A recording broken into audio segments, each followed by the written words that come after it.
Hi guys, நான் இப்போ தான் வண்டலூர் போகிறேன். நான் பாதியிலே சொல்லி நான் முடிக்கலை, இப்போ தான் பேசி நான் முடிக்கிறேன். நீங்கள் எப்படி இருக்கீங்க கைஸ்? நல்லா இருக்கீங்களா? நான் இப்போ தான் வண்டலூர் போகிறேன். இங்கே ஒரு வேலை விஷயமாக வந்தேன். ஸ்மால் பெர்ஃபார்மன்ஸு பண்ணலான்னு தான் உங்களுக்கு ஸ்மால் பெர்ஃபார்மன்ஸு பண்ணேன். மேபி அது இப்போ பண்ணுறேன் உங்களுக்காக. இப்போ மெட்ரோ ட்ரெயினில் போகிறேன். அதான் மெட்ரோ ட்ரெயினுக்கு தான் போகிறதுக்கு தான் நான் இங்கே வந்திருக்கிறேன். ஸோ சம்டைம் இங்கே பாருங்கள்,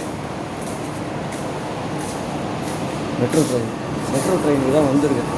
சுற்றி பாருங்கள், அது வந்துச்சு ட்ரெயின். நான் அங்கே அந்த ட்ரெயினில் போகல, அது 1ஆம் நம்பர்.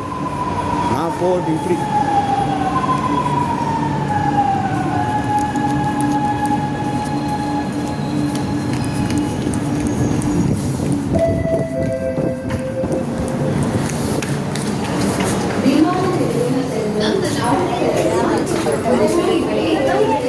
Okay guys, train ஏறிட்டேன்.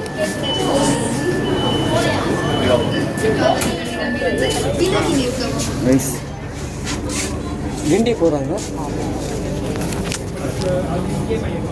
சாப்பிட்டீங்களா? இப்போ நான் மெட்ரோ ட்ரெயின் ஏறினேன். சரி, மெட்ரோ ட்ரெயினில் போயின்னு இருக்கேன். ட்ரெயின் உள்ளே வந்தேன். சம்டைம் மெட்ரோ ட்ரெயினில் வரேங்க கைஸ். நீங்கள் எப்படி இருக்கீங்க? சீவா ஒரு வாரத்துக்கு சொல்ல முடியல, சரி அதுதான் இப்போ சொல்கிறேன். ட்ரெயினில் கூட ஏறினேன் கைஸ். நல்லா இருக்கா? சாப்பிட்டீங்களா? உங்களுக்காக தான் இவ்வளோ வார்த்தையாக பேசுகிறேன். சரி கைஸ், அந்த performance I will be back come soon. Okay, bye.